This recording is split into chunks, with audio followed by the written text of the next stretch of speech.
Malaking tulong ang Public Employment Service Office o PESO para mabigyan ng trabaho ang mga mamamayan lalo na iyong mga nasa maliliit na komunidad. Kamakailan lang ipinagdiwang nila ang ika-25 edisyon ng National PESO Congress. Nagbabalik si JM Pineda. Mula sa iba't ibang lugar sa buong Pilipinas, nagsama-sama ang bawat kawani ng Public Employment Service Office o PESO para sa ika-25 edisyon ng National PESO Congress. Binubuo ito ng higit 1,000 tauhan ng PESO. Ang host ngayong taon ay ang Region 4A Calabarzon, kung saan ginanap ito sa Tagaytay City sa Cavite. Sinalubong ang bawat rehiyon ng banda na para bang piyesta. Sa loob ng higit 2 dekada, naging tulay na ang PESO para sa mga ordinaryong mamamayan na kailangan ang serbisyo at trabaho. Simbolo rin ito ng palitan ng responsibilidad ng local at national government na makakapagpalakas sa labor industry.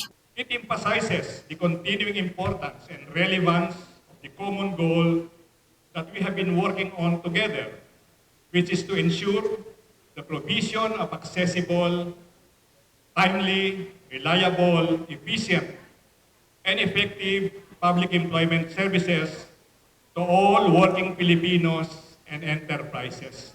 Malaki ang naging ambag ng PESO pagdating sa bilang ng mga nabibigyan ng trabaho, lalo na sa mga maliliit na komunidad. Sila kasi ang nangunguna sa pagpaparami ng oportunidad sa bawat residente. Ang ating mga pesos po kada taon ay nagtataya po ng mga 2.6 million na mga placed individuals sa buong bansa, no? At ang nakikita nating mga posisyon na kadalasang napipilapan ay yung may mga kinalaman sa production operations, no?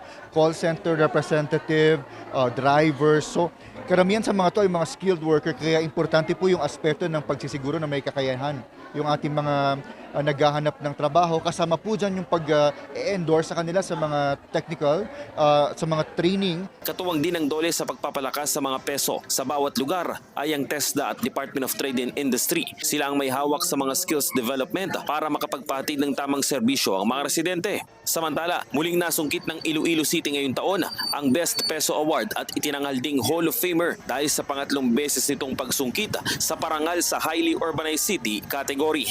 Ako si JM Pineda ng PRTV News, nagseserbisyo para sa Pilipino.